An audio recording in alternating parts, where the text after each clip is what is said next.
This and every episode of the podcast is supported by 35 Bikes. 35 Bikes are dedicated to bringing you the best bike components for the best price. So whether you need organic, semi-metal or sintered brake pads, a new narrow-wide chainring, mudguards or brake rotors, make sure to ask for 35 Bikes in your local bike shop, or head to 35bikes.com for more information or to find your local stockist. EWS Or Bust.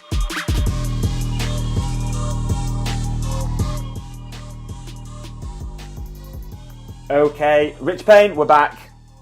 Finally, episode number 5 of EWS or Bust. Technically episode 4 for you, episode 5 for us because we did one pre-season sort of like podcast, didn't we? So anyway, finally back. Had some technical issues over the last, feels like a few years, but the last few weeks. Finally got a laptop working again and able to throw this down for everyone. So yeah, let's check in, man. What's going on? Hello. All right. Yeah, can't complain. I know, it's been a while, hasn't it? I'd forgotten who you were almost. I know. I kind of lost my head for a little few weeks myself. You've forgotten how to function without a computer. It's sad, dude. It's really sad. Like we were just saying before we started recording, it's really sad that without a laptop, I can't do a lot of things. But no, I am unfortunately quite similar with my telephone. It's amazing how reliant almost you are upon having a bit of technology strapped to your hand, in it, or in your pocket. It is. Part of me loved it. Like I love going off the grid at weekends anyway, and just like not opening a laptop, try not to open my phone, try to stay away from social media and stuff. But like through the week, like day to day, my job and business kind of revolves around it. Yeah, that's the trouble, isn't it? Yeah, it does now. And it's annoying. Are we digressing already? Yeah, we are a little bit. Sorry for the rant. But actually, I'm stoked to be doing this now. Like, it's always in the back of my mind. Obviously, the Hook It company stuff is really important, but then the podcast stuff's crazy because so many people have been reaching out to and like sending messages saying like, "When's this next episode out?" Especially this one. Yeah, I've been getting the same. It's cool. Really cool. So yeah, stoked to finally get this laid down, man.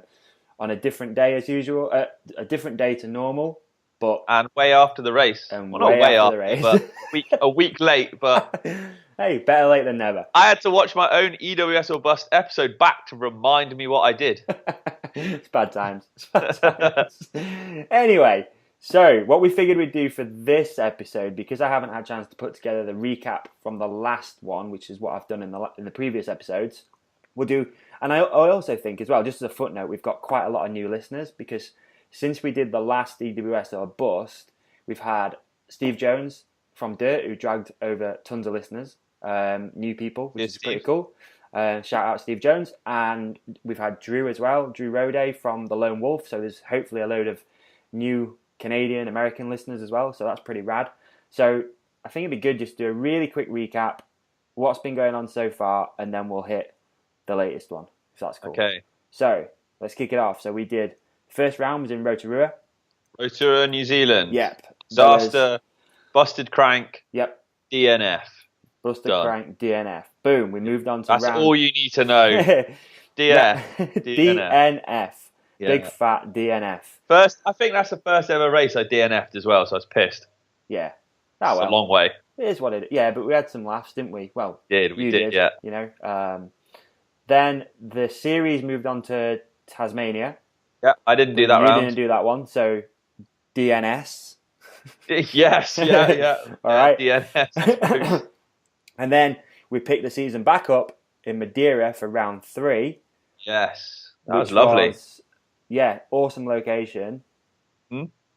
One broken wheel in practice. Yeah, I obliterated one of my wheels, unfortunately, through my own fault of just riding straight into a rock. But you're awesome sponsors. Shout out AMS Classic Wheels.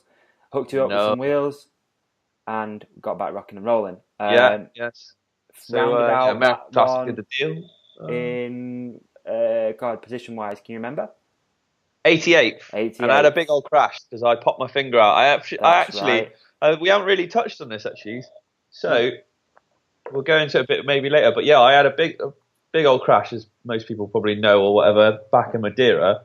I did a lot more damage than I thought. So I cracked my knuckle in my little finger on my left hand, and also put a little crack in like the knobbly bit on the palm of your hand. Okay. So okay, so we're looking at left hand. So left hand, and then imagine like the knobbly bit on on your wrist on the opposite side to your thumb. Okay. I'm feeling yeah. So I cracked that, and there's a nerve that runs under there to your pinky and stuff. And I was having like my pinky wouldn't go straight or like tuck in or nothing. So I've had like since then, I raced Ireland on it because I thought, it's just sore, and just man up, and I raced Ireland, but it still wasn't getting better. And when I got it checked, when I finally got home after Ireland, because Madeira and Ireland were quite close. Yep. Yeah, they found it was like cracked. So I've had like cortisone injections in it and stuff like that. Wow. So now it's all good-ish. Yeah, I saw you were riding in a brace. Yeah, I did. Did it help? Or? Yeah. The brace was more for the wrist, obviously, rather than the pinky. Pinky, I practiced and stuff a bit with it taped together, right, now and again. But yeah, the wrist one was it was more like if I came off on it again. Yeah. So just to hold it a bit in place and stuff, and it just, if it helps in your head, it helps you go a bit quicker as well. So true, very true. But adrenaline kicks in a lot of the time. You kind of forget about it. But like you say, if you did damage it again, it'd be up shit creek without a paddle, probably. Definitely, yeah. Okay. So back to Madeira. Yeah, 88. Yep. Pretty solid result, and happy with that. That was a good one. Awesome. And then we moved on to Ireland. So you came into Ireland with a injury. I didn't really know about it. And I was like, just stop being a pussy, Rich, and crack on. Ireland, always a great place. Not the biggest of trails or gnarliest, but good fun tracks. Crazy spectators. Mental weather. So one day it was 30 degrees, the next day it was not, and it was pissing down, which made racing all the more interesting. That's actually worth mentioning too. Like every round so far has been wet, I think. Every round, yeah. The World Series has been raining. Well, had rain at some point. Hence the funny hashtag Enduro Wet Series. Exactly, yeah. So I came 95th in Ireland, which I was a little disappointed with. I just felt like I struggled to get up to pace. So I'd have preferred to have done a bit better, but I was still, the season targets was top hundreds all the time. So we're still on point there. Awesome. Okay.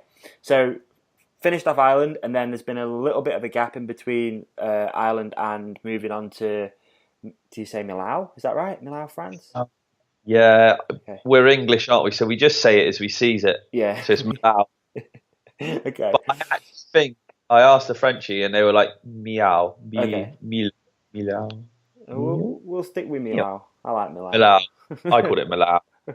So in between those two rounds, anything apart from obviously figuring out you were injured and the pinky's busted and the knuckle, any drastic things happen in between? You had any races going on or anything like that? Dude, no. Just to save, like, cash is a bit tight. So to save cash, there was a race. I think it was like the PMBA national champs or something, and I really wanted to do it, but I just costed up the boats and stuff, and like getting there, and it was going to be like another 500 quid weekend or something at least. Right. And obviously I'm self-employed, so I got, there's a couple of days off work, and you ain't working, you ain't earning, and it just all added up, and I was a bit bummed because I wanted to do another race. But sometimes you just can't, can you? Priority of life, man. Like, well, that's it, and that bank balance needed to be topped up. Yep. So I had to work. So it was back from Ireland, just back on it, back like riding and. So your injury hasn't affected work too bad then? For those who don't know, Rich doesn't live in England. He lives in Jersey, which is a little island just off England, but more close to France. No. Just off France. Just off France, yeah. Okay. Yeah. So when he just said about the boats, it means you have to get a boat to England each time, to and from. And he's also a stonemason, which means you work with your hands quite a lot. Not a Freemason. I'm not. I'm not like two very different things. Clarify that there. I'm not no Freemason in some weird cult. Okay, so it didn't affect work too bad. It did a bit. 'Cause it's my left hand, and I'm a lefty, and it was my hammering hand. So, like dressing stone. Okay. And just hitting things was a bit hard, but we adapted. We tough up, don't we? And crack on. Exactly. So so it's just back to work, back to the daily grind, top the bank up, and try and keep the dream alive. Yeah, I feel you, man. Yeah. Kind of lucky in some respects that you can get home and make some money, you know what I mean, to fuel your travels and then crack on again. Yeah. It's good. It's a lucky situation in some ways, isn't it? Very true. Yeah. I think like if I was to work for someone, I never have, to be fair, not properly, not racing as well. I don't think you'd be able to, would you? I mean, people out there, I don't think you could have a proper full-time job at like a 9 till 5 and do as much as I've been lucky enough to do, I don't reckon. That's actually a good point. So out of the Enduro World Series roster, let's take the top 100. How many of those guys do you think are full-time riders? Like proper full-time? Yeah, as in that's the only job is to ride a bike. Oh, probably not as many as we think. No, but I don't think so. I bet you there's a lot of guys who don't work. Like I was riding around with a group of lads. Yeah. And all privateers, obviously, and we were all basically tradesmen. I think we had every trade covered between us. There's about 6 of us, and we were all self-employed. Yeah. I either reckon you've got to be sort of self-employed in some line of work, or be very well paid to take a hit on like unpaid leave or something. But I'd be interested. Anyone out there listening to this, leave a comment when you listen or on the podcast, or because it'd be interesting to know actually, like if guys with normal jobs, shall we say, or normal 9 till 5s, if they do manage to do stuff like this. I don't know. Yeah, definitely. No, I've got an idea too for a future episode with us, but I'll hit you with that after we've finished recording. Don't want to give too much away. Oh no. Okay. That would be interesting though to find out. So if anyone out there, like Rich just said, just let us know. It'd be interesting. Yeah. Right. Anything else happen in between, or are we good? Let me have a think. No. Oh yeah, right. So in between, obviously the camper, which I hope most people have probably seen now in the vlog or whatever you call them. That is an ongoing project of mine over ages. Right. So I had to do. I did quite a lot of work to that actually as well, like because we got the nice evenings, the long days and that. So there was a lot of work went into the camper. Although she may not look quite, well, she ain't finished by a long shot, but Bertha, right? Bertha. I was paying close attention to this because I don't know if you know, but my previous job was I had a camper van company. Did you? I did indeed, yeah. Yeah, I had a camper van conversion now I company. feel like you're judging me. Yeah, well, you could say that. But no, I liked it. I was looking at it like maybe with a different eye to some people, but it looks good. Good layout. Yeah. Finishing's a little rustic at the minute, but I'm guessing that's going to get tidied up. Yeah. So it's all going to get either like carpeted or veneered and stuff like that. Yeah, and you're not just going to get big jobs too. The hot water tank isn't easy. No, we went like you've done it proper. Went to town on it, so got it's all like mains hookup, hot water system, awesome. Fridge, cookers, like when Amy comes away, the missus, obviously she gets bored as hell, so she just bakes and stuff. So nice. Like during practice at this one, she just baked up a load of cookies and cakes and stuff. That's awesome. That's really cool. So I'm like, darling, if you want a slightly more expensive oven in there, we'll save up and put that oven in if that'll keep you happy and my tummy happy. I think that's an important thing though for privateers to have a good camper. Although they're not the cheapest of things, especially when you look at buying them from companies like what I used to have, they were definitely not cheap. Oh yeah, like if you go one of those legit companies, though, like we couldn't afford that. Those things are mega bucks. They can be expensive, but I think what you've done is perfect, man. Like honestly, I was surprised. It was really nice. Oh, thank you. Yeah, you dropped on getting a black van too, because those things are hard to come by. Do not be. It's not black. She's brown. Is it UPS? Yeah. Oh, there you go. That explains everything. Black, I wish. It looks black. Maybe. Yeah, I know. It always does. Like when the light's on it and stuff. Yeah. It looks like really good. Okay. Then you get up close and you've got like 3 shades of brown where it's faded UPS signs on it and stuff. Well, either way, I love it, man. You did a great job. It's not it what's makes on the traveling outside, nice. it's what's on the inside. Exactly. It's made traveling better for you and the missus. Like everyone's happy. Yeah. That's sweet, dude. Sweet. So, Millau, France. Yep. You drove over, obviously, because Yeah. you've got the portable Great British Jersey off. No, hang on. Great Jersey Bake Off going on in the back. The mobile bake off. Mobile Bake Off. That's indeed. So you head over, just you and the missus this time, or Pukey Luke Just with you? the two of us. No, no Pukey. Pukey was in France with his old man riding himself, actually, because I had to zap files via the interweb to him. Okay. I thought he'd just be reveling in his... Well, he was second, I think, in Ireland, wasn't he? He was second in Challenger, yeah. So he's still reveling in that. Just in his glory. But no, so we left on the Monday before the race, so quite far in advance this time. Yep. Monday boat, drove a bit Monday, perks of Bertha. We pitched up in a truck stop. Okay. French motorway services are always pretty good. They are nice. European services are always pretty good, to be fair. It's only the UK. I said European ones are usually pretty good. Yeah, true. As soon as you get into Germany and stuff like that, they're nice. The ones that suck are the UK ones. Like, they're awful. Yeah, that's true. Trust me, I've done them all. I don't doubt that. But yeah, so we truck stopped it Monday night and then just did the rest Tuesday morning and got there like 11 o'clock Tuesday or something. And it was Scorchio. It was super hot. So it was, that's already put everyone in a good mood, especially the missus who's going to be hanging around. Yeah. So we got to our campsite, which I booked, and it was well nice. This campsite had like indoor tennis court, pool, cafe, restaurant. It looked nice. From what I saw on the edit, it looked really good. Yeah. So got all the gazebo. We just got like fully set up and like ready, everything unpacked. So we were like well settled and in for the week, if you like. And then just cruised into town. So Millau is in the Midi Pyrenees. I think it's about 100 kilometers north of Montpellier. Right. And it's got this massive river running through it, which we weren't quite camping on, but like we're walking distance. And it's a lovely place. I'd highly and good riding. So I'd highly recommend anyone in the south of France pop on down and go via there, even if you're like into your outdoors or biking or anything. It's just a really nice place. And they had this thing called the Natural Games on at the same time, which is like a music festival and also like all these outdoors. They are extreme sports, but like I don't know, like natural sport. Okay, so let's say like slacklining, stuff like that. I'll get to slacklining, but don't even get me started. Oh, okay. Okay.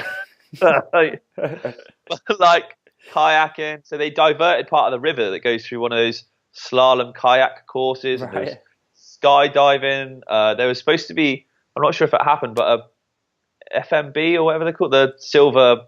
Oh yeah. FMB silver, like a dirt jump comp there and stuff like this. And it was climbing was on and all sorts. It was pretty cool actually. It was good to combine a race with a festival like that. Yeah, so obviously the EWS is actually part of that thing. It's not just a coincidence, yeah. No, it's not. So we actually our last stages of each day's racing actually finished dropping into the festival. Oh, nice. It was good. That's sick. Out of interest as well, it's a shame you didn't get to see the Tour de France. I mean, I know you're probably not a massive roadie fan, but it'd just be cool if you're driving. Relatively close. Yeah, I'm not a roadie fan of riding road bikes is well boring, but it serves a purpose, doesn't it? It's not boring when they're knocking each other off there in the final stage. Oh, but that's it. To watch it, some controversy there already, isn't there? Yeah. Anyway, we don't need to get into that. I'm definitely not educated to talk about road riding. No. We'll have like the few road riders that might listen to this will be absolutely up in arms. It would. So you're in the Pyrenees. Natural Games is going on. Beautiful. A few days chilling out as well. So is that like a week-long festival? No, I think it was like 3 days. I think it was like Thursday to Sunday or something. I'm not sure exactly when, but it was cool. Yeah, it was cool. Sounds sick. It was like it's quite a big thing. So anyway, so like Tuesday, for some reason, I guess it's to do with the natural festival and stuff. But this race was like run like a day ahead of what it normally does. So practices were Wednesday and Thursday. Right. And racing was Friday and Saturday, and nothing Sunday. Okay. Which I guess is to do with, I don't know, what's on at the games or something. I don't know the reason for that. But that's the other reason why we went down, obviously, quite early in the week. Yeah. So see, that's the thing as well, especially being self-employed. You have to be very flexible. Yeah, for sure. Yeah. So down, obviously, like I said, not downside, but like literally after the race, we drove straight home. Oh, really? So you travelled Sunday? Saturday Well, Saturday and Sunday. Boat back first thing Monday, working Monday morning. Right. Wow. How far is the drive then for you? What was it? I think it was about 9 hours. Was it? Okay. I don't know distance. Time-wise, it was about 9 hours. Right. That's pretty cool. You broke it up though with a stop. Yeah. Washed out. Like driving's tiring too, man. People don't sometimes remember that driving is super. I mean, that's kind of how I've got my European service knowledge. Is the company I had previously was based in Poland, so I used to do this epic driving triangle of obviously Sheffield down to Dover, and then get the ferry and then drive from there basically to Poland. So you go through France, Belgium, Germany, and then into Poland. That was like a 22-hour trip. I know we got a couple of Polish friends over here do stuff like that, and it's a mission. It is a mission. Fair play. I couldn't manage that. It's decent. Anyway, that's kind of how I have some good knowledge of services and autobahns and stuff like that. I used to spend many a day on them. Cool. Okay, cool. So should we kick off with? Actually, I wanted to mention your sunglasses. You wear some wild sunglasses, man. Is that a sponsor or is that just your personal taste? No, they're just my glasses. You get deep on those things, mate. There's some crazy glasses going on in that latest edit. What? They're just my sunglasses. Who makes jealous. Those ones are... don't know, actually. Okay. Oh, yeah, the iLab ones. Are they? Yeah. All right, shout out iLab. Let's hook this guy up. Yeah. Hey, I love those glasses. They're definitely different. I had some tortoiseshell and gold ones, but they're all faded. And do you know what? I tried to find some gold sunglasses, and not many people make gold sunglasses. You'd be surprised to hear. Really? I think they died with Elvis. Well, I'm bringing them back. But these are just my personal taste in sunglasses. All right, I wondered if you were getting paid to wear them. Okay, cool. Oh, shut up! Oh my god! Hey, what were you going to mention about slacklining? Or are we coming round to that? Oh shit! I hate it. Really? Well, no, like at this music, this natural game. Yeah. That's a bit harsh straight in there, wasn't it? But there was just so we were on like a legit campsite, and there's all these legit campsites dotted everywhere, and then you just got all these like hippies and outdoor people, which ain't nothing wrong with them, just pitching up tents willy-nilly on the side of the road and stuff. Okay. And it seemed like slacklining was just a thing to do. You couldn't walk 10 meters without clotheslining yourself on a slackline. Oh my god! And then they'd just be like, they partied hard for sure, because they were raging. Like 11 in the morning, there was this crazy techno music going on this ghetto campsite near us until like 4 in the morning. I sleep through anything, so it wasn't too bad. And they're bouncing away on their ratchet straps. I was like, man, I've got a 2-ton one I use like on the diggers and stuff for work. I'll just bring a ratchet strap next time. I'll be well in there. Although I don't have dreads, so don't fit in. Never mind. Yeah. Anyway, brilliant. I nearly like walked into all sorts of the stupid ratchet straps everywhere. All right, natural games. Anyway, so before practice, should we talk about racing? Yeah, we can do a little bit. Why not?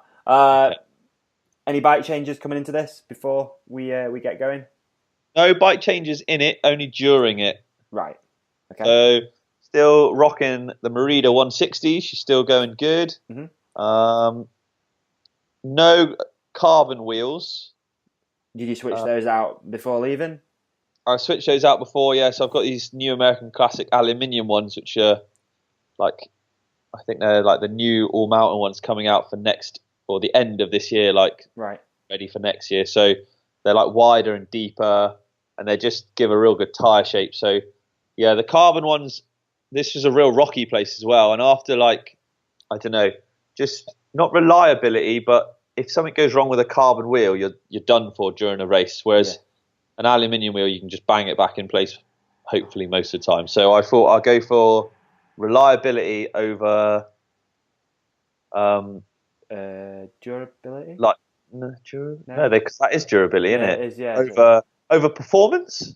But they still perform well. Yeah, still round, aren't they? They still do the thing, but they are. But over like that stiffness and that weight, I thought I'd go for something that, like, all right, it's a bit heavier maybe in that, but if I twat it on a rock, it's going to be okay. Okay, fair play. So that was the only major change. Okay, awesome. So so then Wednesday. Well, so I suppose if we rewind a bit, on that Tuesday where it was super sunny, and then hauled it down with rain on Tuesday night. Obviously, the EWS rolls into town. Starts raining. That was just the beginning of the fun and games. So Tuesday night or late evening and that, it just hammering it down. Thunderstorms, windy, and just battering us with weather. And like me and Amy are in the camper, and you can just tell everyone else is dotted around the side, just like, come on, give us a break. Really, it was like 30 degrees 3 hours ago. So anyways, woke up. Luckily, when we woke up Wednesday morning, not too bad. Like the ground, obviously everywhere was wet and the ground was damp, but it wasn't raining as such, so that was good. Yeah. And the tracks are sweet. Like you could uplift. You're only allowed one run. I'm not sure why they did that, because we got really bored at lunchtime stuff. So you're only allowed one run of each stage. What, before a race day? Yeah, that was just the rules on this one. Wow. So like you were only allowed a run of each stage. That's crazy. Yeah, so like say and you could shuttle. So if we were shuttling, luckily a friend's dad was shuttling us in the van. Right. So we'd drive up, do a rundown, drive up, do a rundown, and then you'd just have like a 3.5 hour wait till the afternoon practice session, because they'd stop for lunch for about an hour as well. Jeez. So it's weird. It's a weird setup. Yeah, it is. I mean, I don't know why they just didn't do open practice. But from what I hear, there were some pikeys out there doing like more than like sneaking extra runs in and stuff, which is cool. Just not doing full runs, maybe turning around halfway or. Exactly, or like jumping in on the because the marshals would like write your number down at the start. But obviously, if you just didn't go to the start and jumped in 3/4 of the way down, you could blag it. Got you. So that was a bit naughty. Yeah. That's not cool. No, it's not.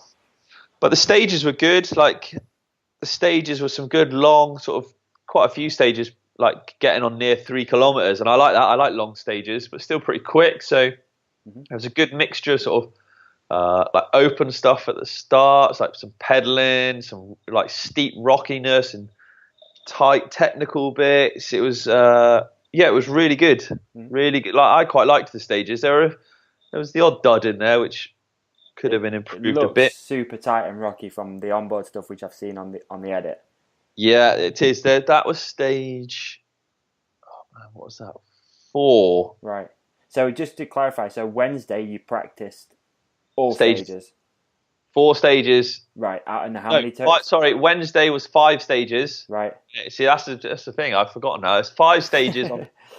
5 stages on the Wednesday. Yeah. Stages 1 to 5. And now stage 5 and stage 9 were the same stage. Okay. And they finished in the arena. Right.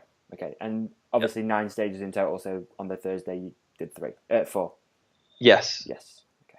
Yeah. So it was good though. I got on well. Like so, I enjoyed the stages. There's some little bit of uphill in them, but you know you get that all the time. I don't mind a good sprint here and there. Yeah. I saw some of your Instagram footage when you were sprinting. It looked pretty gnarly. Yeah. That was the final sprint of each day into the arena. Right. So from where, if anyone's seen it, it's over on my old Instagram at Painter25. And what you did is you could come down the mountain and you cross over a road, and then you had like 150 meter sprint all the way to the finish arena. And you literally you go over this little single kicker thing, and then it's just standing up on the gas, sprinting. I should have put some slack lines across, all at different heights. They could have added obstacles. Yeah. I think it would have just clotheslined me. I'd have been done. I'd have taken the hit. But yeah, it was a tough final sprint. But like, Amy's a hell of a heckler, and she was just shouting at me, and it worked. It made me stand up and sprint. Like Good. I do the sort of the most specific training I do is with the Jersey Sports Foundation, which is like a foundation obviously set up over here in Jersey to sort of help out like top athletes, if you like, in each sport, like all sorts of sports, just get a little structure, and it's all S&C work, so it's all gym work, and just get the power down in it. And I think it showed and helped certainly on that sprint. It looked fast, mate. It looked good. It was tiring, but I still managed to stand up and gun it the whole way. Have you had a look, see where you were time-wise on that like split? Oh, they don't do splits on stages, bud. Ah, of course. No. Let's make it up then. So yeah. Okay, then yeah, I was first. Yeah. You know. Yeah. So that was Wednesday. I think that we had a few bits of intermittent rain. Yeah. And then it just made for. It wasn't a wet course. It just made for a greasy courses. So like. All the slick rocks became smooth rocks. Sorry, became slick. Was a lot of it open then, or is it in the woods in stages, or mix? It was a good mix, but because it rained so hard, once it got wet in the woods, it took a long time to dry up. Yeah, it took a long time, and so like it just took. So it was intermittent showers, and then like some heavy showers, but once the rain had got through. Some of the open sections started to dry, but the woods stayed greasy. Okay. And that was pretty much the same for the Thursday as well. So that was the latter stages of the racing. Mm-hmm. And I preferred them. They were a bit more downhillish and a bit more fun, I thought. Okay. Still quite long. Yeah. Still some good. What were they all like? Length. Around like 3 kilometers, something like that? No, there was quite a few. I think maybe 4 or 5 out of the 9 were nearly 3 kilometers long, and there was a couple of sort of like one. There was a short downhill stage which was sub 1 kilometer. There was another one I think at about 1.5 and stuff. So it was a good mix. And the other good thing is when you've got the longer stages and stuff like that with the more challenges in, it makes up for like quite a lot of race time. So it gives you a lot of opportunity to either gain or lose time depending how your day goes. So then Thursday rolled round again, very similar weather, like showers on and off. You could uplift again, so you could shuttle, which was cool. And each day's stages, so one race day and the second race day, they were sort of almost based in groups on certain mountains. So you had imagine you're looking at a mountain range. You'd have like 1 to 4 and then 5. Mm-hmm. On like the left-hand side on one mountain, and then the next day the other 4 would be on another mountain, sort of thing. But all sort of funneling down into Millau. Okay. Finish. But bike after the first day, sort of bike changes I made. I with all these tight turns, and there was quite a lot like those mega tight ones on the edit, and then there was other courses with equally like tight turns. I actually upgraded and put a bigger rotor on the back. Right. So I had more braking power just to like lock that wheel up, back wheel up, and just like bop it into the corners. So you flick it about a bit more. I just with the 180 it was fine, like did rotor, but I went up to a 203, and it was just loads of power. Difference, yeah, definitely, yeah. Just once your arms start getting tired, at the end of like 7-8 minute stages, when you're at full tilt and your heart's going and your arms are getting tired and you're struggling to hold your own body weight up, pulling the brake with one finger, your arms all pumped up. You want it to be as easy as possible. So just having that bit more power just meant I could not necessarily brake later, but just keep I don't know if you've ever had it, like when you're really tired, just pulling the brake hard enough. Yeah, your forearms are pumped up and it's not fun. Just if with the bigger rotor, just made that easier. Yeah, makes sense. So yeah, and then also the transitions were a killer. Well, not that we rode them this time, but like having even driving off them took ages. So I put a big cassette on the back, Right. the big Shimano 46 tooth. Okay, I remember. Did you use that one in Madeira as well? Madeira. No, I think no, not Madeira. Sorry, Ireland. Ireland. Yeah, that's right. You just trucked up the same one all the time. That's so just right. being on up. Yeah, I did. So you went 46? Did you say? 46 on the back. Yeah, 32 on the front, 46 on the back. Cool. Yeah, those are the two main changes I made. Otherwise, apart from the wheels before the race, that was bike setup wise. I once I've got it pretty dialed in, suspension as well, it stays virtually the same most of the season. A few tweaks, like I said, in Madeira, I stiffened the suspension up for all the big bumps because it was super fast. But here, I went sort of reverted back to my normal setup and tire pressures and stuff. Yeah. Okay. Solid couple of days practicing. I was feeling good. I was found a good rhythm. Tough though, man. If you're only doing one practice run, like that's I struggle with that. That's where I found the GoPro comes in super handy. Yeah. Just keep looking at it. Yeah, I just watched them all through again, sort of either on the morning of the race or something. And you, like I say, you can never remember every line. No, it's just remembering some key things, isn't it?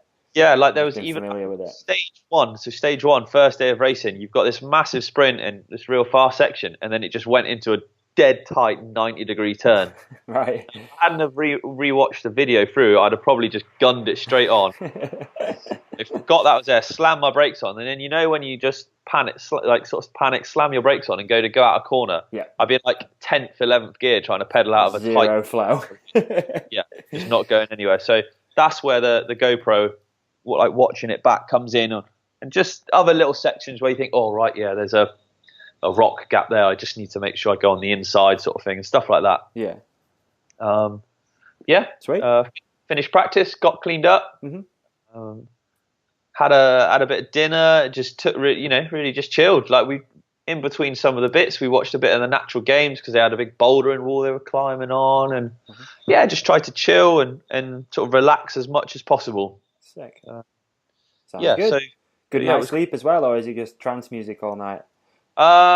It was trance music a lot of the night. Amy didn't sleep. I slept. Oh. Yeah, she's a light sleeper. So bless her, she was raging. But I slept through most of it, and it was fine. So it wasn't too bad. Mm-hmm. It wasn't too bad. So that was that. That was it. Yeah, that was practice. Yeah. Summed up pretty much there. Perfectly, mate. Perfectly. And like on this episode of EWS or Bust on the video, I tried to go a little more in depth. So I don't know if you want to talk about it, but I like that. I tried to go a little more in depth. So that's why I did the tour of Bertha to see sort of what we travel and live in, if you like, and then also what I take with me on a race day, and what what bits what bits you have to have, what bits I don't take, or like bare minimums and stuff like that. Yeah, because unlike some guys, you don't like to carry a bag, so everything's got to be pocketable. Yeah, or strappable. Or strappable to a bike. Yeah. So, and I should have at this race, most Euro races, you've got to wear a back protector. So before we left, I had to quickly whiz out and buy a back protector, which is compulsory. I didn't know that. Yeah, you're generally like France, Italy, sort of Euro ones. You've got a back protector is compulsory. What was it? Oh God, what's it like riding in one of those things if you're not used to it? I'm not too fond of that either because it's just like wearing a backpack. But turtle shell. Yeah, it's not as tight or as restricting as a backpack. You know, like backpacks when you've got all the straps done up and it comes up quite high around your neck. Yeah. But this was like again a bare minimum of back protectors, which still was certified that I could find. So it wasn't too bad. Mm-hmm. Do they check them then? Do they like give you a tap on the back? Yeah. Really? Yeah. So the French ones, they're pretty strict. So we had 7 stickers that had to go on the bike. Wow. So we had 1 on each wheel, so it's 2. Mm-hmm. 1 on the forks, 3. 1 on the frame, 4. On the rear triangle, on the bottom section of it, you had to have 1. So on the chain stays, so that's 5. And then for some reason there was 2 stickers on the seat stays. 7 stickers in total, and they check them. Wow. Check them at the end of each day racing. Not check them at the end of each day race, and they give you a little, they can see if you've got like a back protector on or something, or if they're not sure, they'll give you a little tap on the back just to make sure. Wow. Hey, better safe than sorry. Like, not to be, I don't know, spoiler alert, World Cup downhill spoiler alert for the next 30 seconds, just in case anyone's not watched it yet. If anyone's watched the World Cup, Nico Millau actually wasn't allowed to start his race run because he didn't have a proper back protector. Is that right? Yeah, at at Lenzerheide that's just happened. Yeah, he was in the start hut. Commissaire had a look at him, or checked his back protector, or felt it, or whatever, and actually wouldn't let him go. Huh. So there you go. They are, I need to catch up on that again. The whole laptop situation and stuff, and just been super busy over the last few weeks. And well, I hope I've not spoiled you too much then. Oh, mate, I'm a huge Nico fan too. I haven't managed to watch it yet. That's my plan this evening, but okay. But yeah, good. That's crazy. I didn't know that. It's good to know. Yes, dropping knowledge, Rich Payne. Dropping knowledge. Yeah, they enforce it. So, I had to get a back protector. Wow. Race day one. Race day one. Let me just think back. Weather was good. Yep. Well, it wasn't raining, so we're going to class that as good for a World Cup. Super good for an EWS. Yeah. Tropical. It was again, I'm not too, organisers take note, because I think a lot of guys, especially privateers, are pissed off at this, is the start was not in the main arena. The start was at the top of the stages, of the first stage or sort of thing. So you had to make your own way up the mountain. So say my start time was around 9 o'clock or something, I think. Yeah. Now, if I wasn't lucky enough to have a mate's dad who drove me up there, I'd have had to do a 45-minute uphill ride or something like that, 45-minute at least, up a mountain just to get to start my day before even then doing the transition to the first stage. Now, it's all good if you're like Factory Jackson cruising up in your race wagon and stuff, but there were loads of guys who were just seriously, we're gonna have to ride an hour or so just to get to start our day. That's not. What about guys who've travelled out on their own, or if I didn't have a friend, and what would we have had to? I'd have had to pack up Bertha and drive up this mountain in a massive sprinter. Just otherwise, you're knackered before you started. So not cool organisers on this one. Not cool, and I think a lot of guys will agree with that one. Yeah, if you do agree, shout out. Let's hear it. Yeah, comment. Let's in a nice way. Just definitely criticism. Yeah, definitely. It's good discussion points. But just think of the little guys a bit. These organisers, that's all. Crazy. So made your way up to day one, up to the start, thankfully. Yeah, shuttled up. Shout out mate's dad. Yeah. I was all geared up. I was feeling pretty good, and my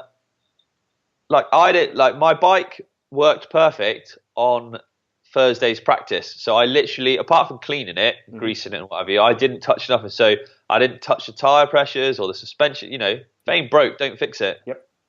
I didn't bother. I didn't even check them. I was like, well, it works fine. Why do I need to fanny around with it if it works? Makes sense. So yeah, definitely. So got up there, obviously had a little bit of waiting around, but got warmed up, went then obviously off to the start. It wasn't raining, so I didn't take a coat with me on this. So I took a gilet, one of the remap gilets, because they're windproof at least. So if it wouldn't protect me if it chucked down, but at least keep me a bit warm, keep the core warm. But I tell you what, again, it did rain a bit, and I was all right. And so we ran off to the first stages, and again, I don't know, just again the organisers, and again we love to hear what people think, but the first two transitions were horrendous. Why? Horrendously long, or long? And they were a push, dude. We had to push back to the up to the top of the mountain. Yeah. So you ride. So if you didn't have a lift, you'd ride all the way up. Yeah. Ride down. So you do your first. So you do first stage. Yeah. And which was, I can't remember the time of it. But it was a good stage, pretty long. And then you had to push. I'm pretty sure you had to push back up stage 4, which obviously they timed it so no one was coming down it. Yeah. You had to push up a stage to get back to the top. Oh, it's nuts. I'd never done that before. No, that's gnarly. especially on wow. So how long was the push then? Do you remember? Oh, it's probably like an hour or so. Jesus. But yeah, like pushing up. So actually, what you pushed up was that video that people have seen going on of those really tight switchbacks. You had to push up them, up that track. That's gnarly. So then, then when we did stage 2 and got back down to the bottom, you rode a little bit, and then you had this just monstrous, steep, dead like straight almost push back to the top of the mountain again to get to stage 3. What was it, like a fire road or just a track? It was sort of a fire road, but it was so steep. I don't know what blooming an enduro motorbike could get up it, but I don't know what 4x4 would get up there. Wow. Oh, it's terrible. So a big day on the calves then. Oh yeah, burning. Like everyone was just suffering on these first 2 transitions. I don't know if there was better ways to do it or not, or maybe they thought, we'll chuck a bit of hiker bike in, but really test them.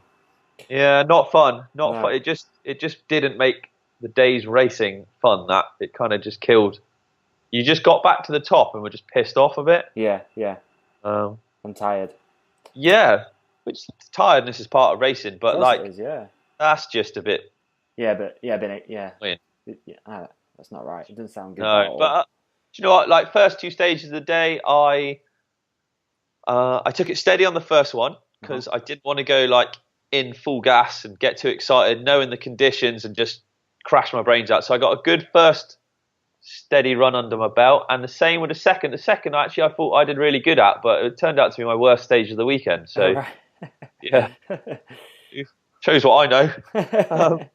And then, so after these horrible pushes, it was stages 3, 4, and 5, which were all rideable transitions. Right. Long mountain climbs, but rideable nonetheless. So at least that's, get it in that big ring and just spin on up. Now, I actually, 4 was the one with the mega tight switchbacks. Yep, I saw that. That looks sick.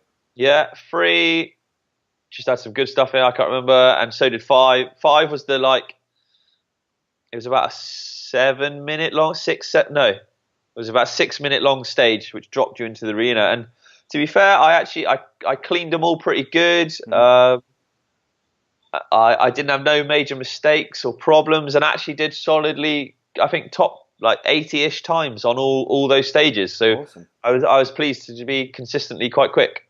Yeah. Got a good sprint onto the end, and just about avoided getting absolutely chucked on, because I think about for the top guys only on the last stage, but it hammered it down for them again. Did it? Yeah. Luckily, it wasn't a stage that got massively affected, I don't think, by the rain, but definitely slowed it up. But it definitely always affects though, with vision even and. They came down plastered in mud. Yeah. So luckily I didn't get none of that. But yeah, a good solid first day. Good. And I finished that day in 83rd. I was tired, man. I was really tired. It was a testing day. I bet. Sounds like it. So what was the plan for the evening then? Just rest and recoup. I saw you hit the river.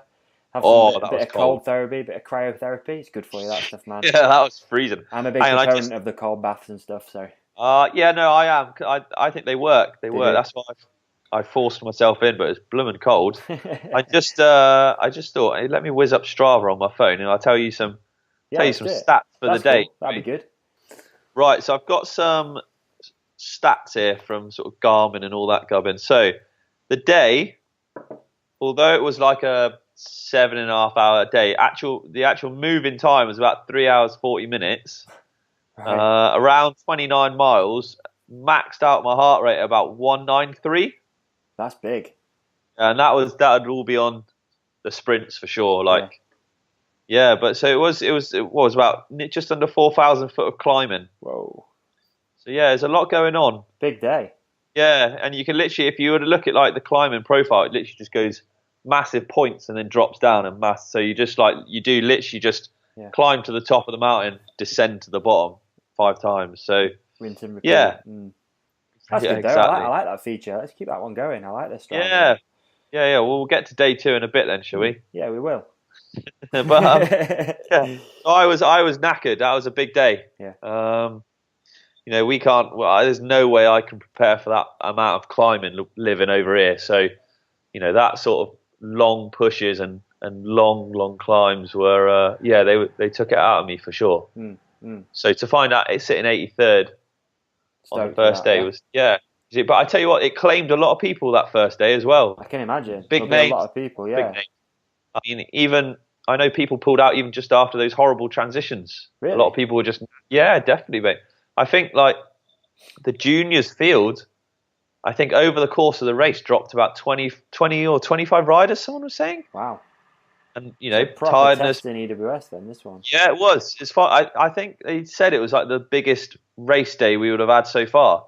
I don't know about EWS history, but certainly this year. Is it the first one at that track, or was the one there? First ever time they've been there, yeah. Okay, I know I dropped that bombshell on one of the earlier episodes, didn't I? When I was like, "Did you do it last year?" Like, no, there wasn't one last year. Yeah, no, never. No. So yeah, that's the first time they've been to this venue. Okay, maybe the last by the sounds of it. Possibly, it depends on rider. I don't think, it's a shame because the trails are good, but rider feedback on some of the smaller details maybe not so good. Okay. But yeah, solid day. Chilled evening. Very chilled. Very chilled. A lot of food. I was super hungry. And diet wise, what out of pure interest as well, like what's your diet like usually? What, just generally? Yeah. Do you eat quite clean, or do you focus on your diet quite a lot, or not? I don't go out of my way to like be a super eat healthy sort of focus on everything, looking at all the labels and stuff like that. I keep going back, but the missus, she's a qualified chef. She's a well good cook. So all we just try and do is just to eat healthy and balanced. I'm not like they're having my quinoa salad with diced avocado and lean turkey breast or something. Right. So just moderation. Everything in moderation. Just eat healthy. Yeah, I mean, I try not to eat too much shit, obviously, as well. So I'm not there like just smashing cans of Coke and Cadbury's chocolate bars. Yeah. Obviously they're nice now and again, especially when it's well cold. But like, just eat healthy. Yeah. That's it, really. Okay. Just interested. I'm well into food myself, personally. Yeah, I know you are. I know you're a bit of a foodie, not foodie. You know what I mean? I'm a bit of a foodie. I hate that term, foodie, but I'm a bit. Yeah. I am quite into food. I'm quite into my diet and just feeling good. I was just curious. Like we never really spoke about that side of things. Yeah, and especially at a race, it can make a big difference what you eat for sure. So you can't like the night before. You can't just be like banging out burger and chips or a Mackie D's or something. That's not going to do you no good. So like good. I think what did she whip up one night? It was like scallops and like salmon with some pasta and stuff on the side and things like just real yummy, good, healthy food. Okay. Then I had like 20 cookies for dessert. Yeah, she's been baking all day, bored out of her tits. Yeah, they had to go somewhere. Just that's to like, to not take it too seriously, just eat healthy, and that's probably a good advice for anyone really racing. Definitely. Yeah, like for sure. Eat healthy, just moderation, but if you can just steer clear of crap a bit. Yeah, guys, stay away from sugar. Yeah, those energy drinks, they are the worst. Yeah, don't touch that shit. Although people are sponsored by them, they don't drink it. Yeah, but like, oh mate, you'd have seen the AMA. So like. Oh yes. Spoiler alert again, quickly, just in case anyone hasn't seen AMA. Did you see like Tomac won first moto, and he'd get given a can of Monster at the end, and he's there pouring it all over his face and stuff. You're like, yeah, good one. Of course he's. I didn't see that. That's brilliant. Did you not? No. Oh, no, mate, I didn't. You're back. So when he gets on the podium, someone gives him a can of Monster, and obviously he does it. He must just do it without thinking because he's covered in dust and it's horrendous out, and he's like all over himself, just pouring straight from this can all over his face, and you're like, well. I don't think there's no Monster in that can. That's fantastic. I need to find that. That's hilarious. Yeah, just watch it back because none of the top, I guarantee it, kiddies, none of the top guys out there have what's in that can straight after a race. No way. No. No way. Not unless they just want a major crash or something. Yeah, exactly. Should we skip on to day 2? Yeah, we can do. Let's do it. Now we've put the sugar world into disrepute. Yeah, anyway, race day 2. Which was a Saturday. It was, yeah. And this was a wetter day. Actually, it was a rainy day. Pretty much. That's how you like it. Yeah, it rained for a lot of the day, this one. So the coat was on. Again, I should have... So French races, you have a number board, not just on the front of your bike, but you have a number generally on your back or something as well. Yeah. Or strapped to it's got to be on your bag or something. So that's why you see the guys like the Mega, French rules, they've all got numbers on their back as well. Which really helped today. Yes. Did you see? Yeah, okay. Yeah. Controversial. I don't know what to say about that. No, I'm going to... Yeah, I'll be covering that tomorrow. You'll cover that in more detail tomorrow. I will. That's just not cool, is it? Nah, it's not cool. It's not cool. It's not cool. And to be fair, everyone's got, like 1 in 5 people doing that Mega have probably got a GoPro on. So what were you, I know, and literally to cut in front of or / just behind someone with the top guys as well. Yeah, the top guys and people who have got big followings who are obviously going to post about it like schoolboy error, dude. Schoolboy error. I read a bit about it today. I read some posts and stuff, and there were people were like, "Oh, that's a bit of a dick move, naming and shaming." You're like, the guy deserves, he's cheating. Why wouldn't you? Yeah, definitely. And that's a big cheat line. It is a huge one. I've got a good cheat story, which I'll tell you not on this because I don't want to call the guy out. Okay, but yeah, it's pretty funny. It's a good story. Yeah, so that coupled with I suppose at our race, people like doing 2 practices and stuff, just maybe needs to be addressed a little somehow. And it's hard when you've got such a big race spread over such a big area. It's hard to enforce, isn't it? It is definitely. You can't have a marshal on every corner, but people's morals would exactly. That's it. It's a moral thing, isn't it? Just don't cheat. Yeah, because that guy did pretty good as well overall. Yeah, he will have. Yeah. So would I if I missed a bit of course out. If you cut 200 riders or something. Yeah. That's the thing, isn't it? Yeah. Anyway, enough about him. Let's talk about me. Yeah, let's. Race day 2. How many corners did you cut? All of them. No, I just shuttled back to the top instead. No, I didn't. I promise. No. It was a wet day, so I decided to don the coat on this one. Okay. Because it was just grim. Grim. It was more overcast. It was colder and stuff, and I just got a bit more wet weather geared up on this one. But we set off again. A shorter day. Yep. 4 stages as opposed to 5. All rideable transitions, I might add, which is good. Beautiful. Dragged on a bit. They were tough transitions again. Not so much time-wise. Yep. So if anyone's not done an EWS, sometimes they can be pretty tight. But these ones, if you just sort of cracked on a bit, because it was getting worse weather, they actually gave us a little more time on the transitions on the second days, just to. Right. Because I think so many people were finding it tough on the first day, and that's why a lot of people were either pulled out or got time penalties through not making it. They sort of gave us a bit longer on the second day. So hard thing to judge too, isn't it? Knowing you've got to get to the top of a hill, but trying to figure out how long you've got to get up there. That's pretty tough sometimes. Yeah, definitely. My instinct would just be go as hard as possible and get to the top so you can have a rest, but then you just weigh yourself out. Yeah, that would you wouldn't last, bud. No. You wouldn't last. My advice would be, when I finish a stage, I might just stop and take my goggles off and have a quick swig of drink, but I generally just crack on. Yeah. While the adrenaline's up too, just get it out of the way. Yeah, and it spins the legs out. So if you stop, all that lactic acid and everything is just going to sit in your legs then and just build up. Whereas actually, if you just have it, you're not just going to sprint through the line, just keep going. But just stop, have a quick drink, take your goggles off and get comfortable. But then it seems a bit antisocial, probably to some of the guys sometimes that I'm around, but I catch up with them later. But I'll just chip on at my own pace, and I'll chip on all the way up the hill, and I'll just keep going. Yeah. And I prefer to rest at the top of the next one.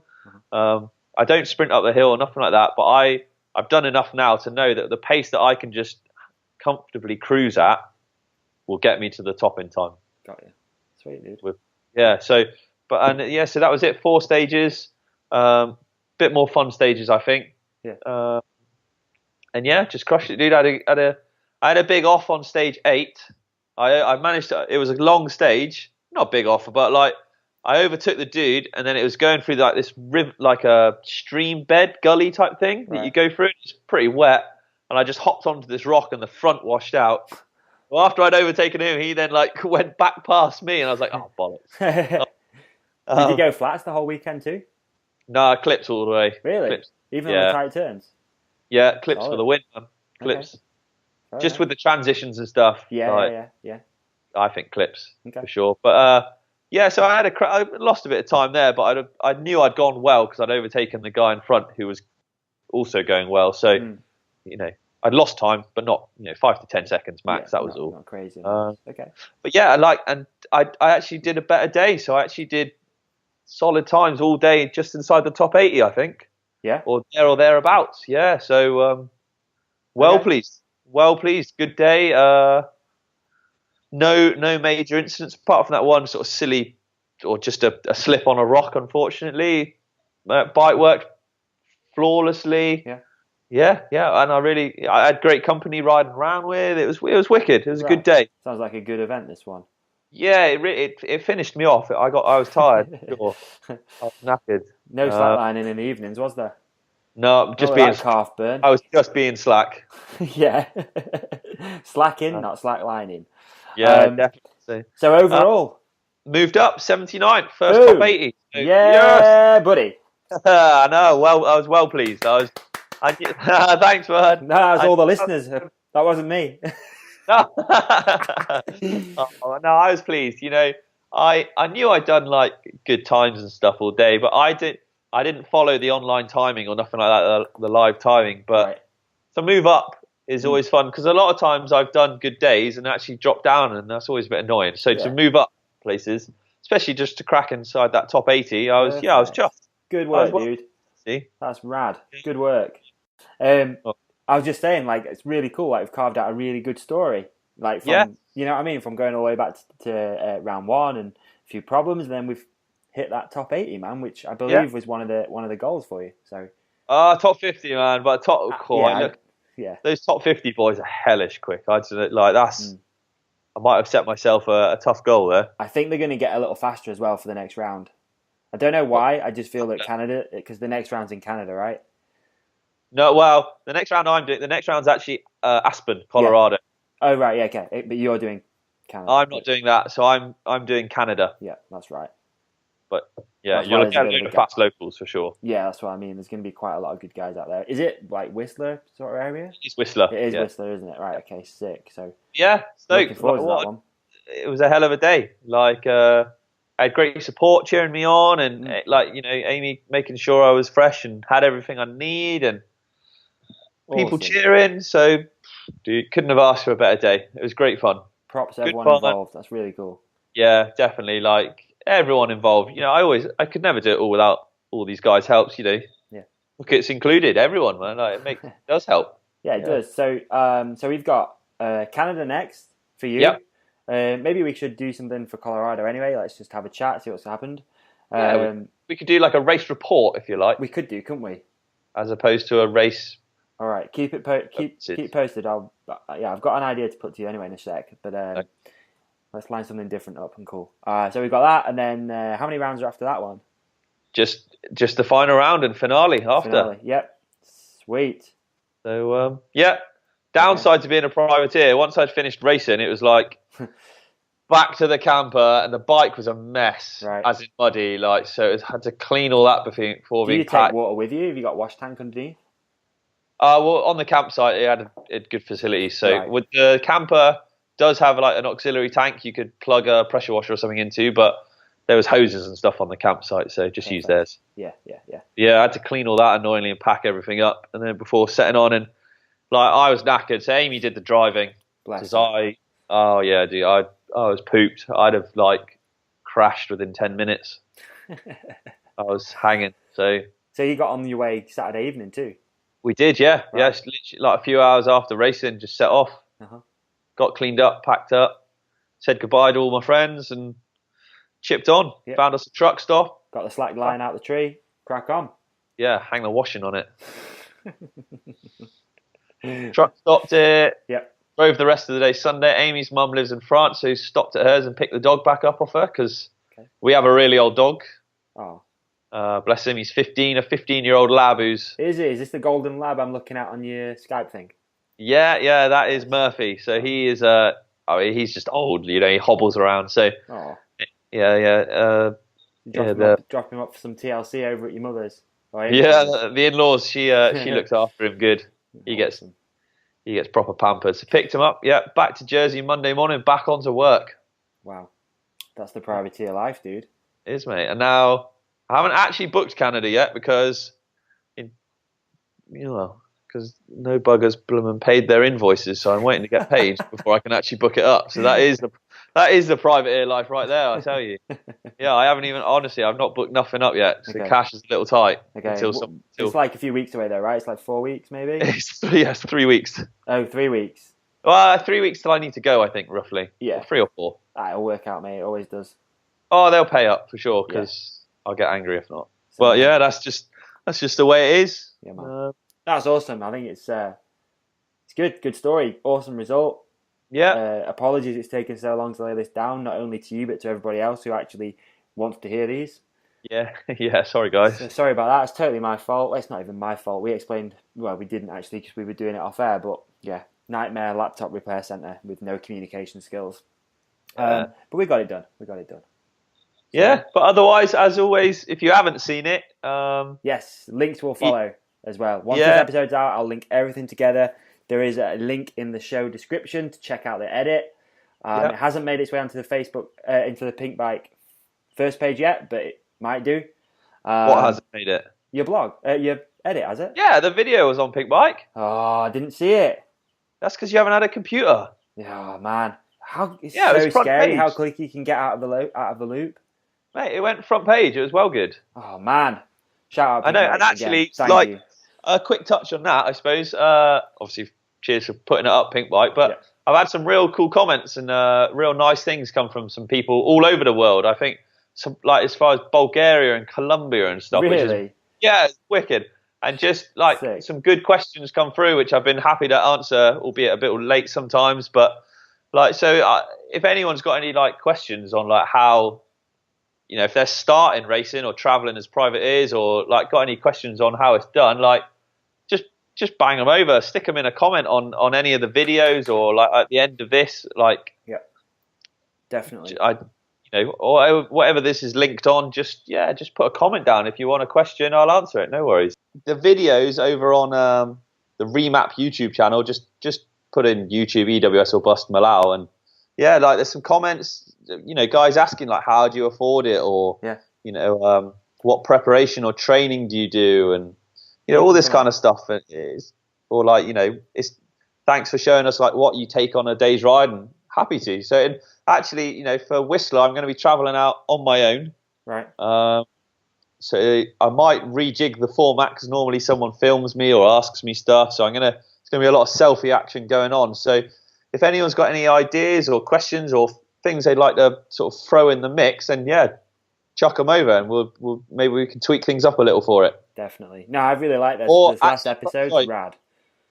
Yeah, sorry, dude. Crankworks is on, so I'm sure if you've got any questions about Crankworks or things you want to see or do and check out at Crankworks, then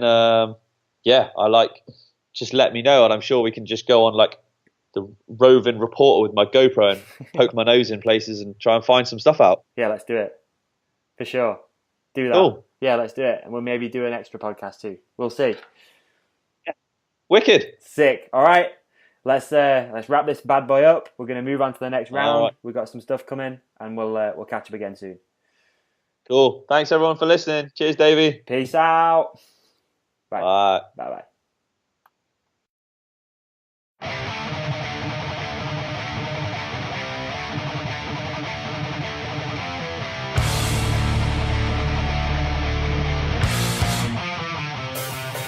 Yes, folks, EWS or Bust episode 5 in the bag. Thanks everyone out there for bearing with us on this slightly strange circumstances where we've had no laptop and just everything's been going wrong. But here we go, we've done it. Hope you enjoyed this. Again, please reach out, let us know you're enjoying the podcast, especially the EWS or Bust series. It's been cool, we've been carving out a cool story with Rich. Looking forward to the next couple of rounds too. We've got some cool plans in place for a couple of special episodes and lots of other things going on. Yeah. Don't forget to drop us a follow at The Hook It Podcast on Instagram, Facebook, Huge shout out to all you guys, big pat on the back, and shout out to Main Event Moto 2 for providing this soundtrack, and everyone else who makes this possible. Thank you, it's been real, have a great evening. I'll be back again anyway tomorrow with another episode. We've got Ben Deakin on the show, the Deakinator. Plenty of things to talk about, it's going to be fun. Enjoy your evening, peace out, bye.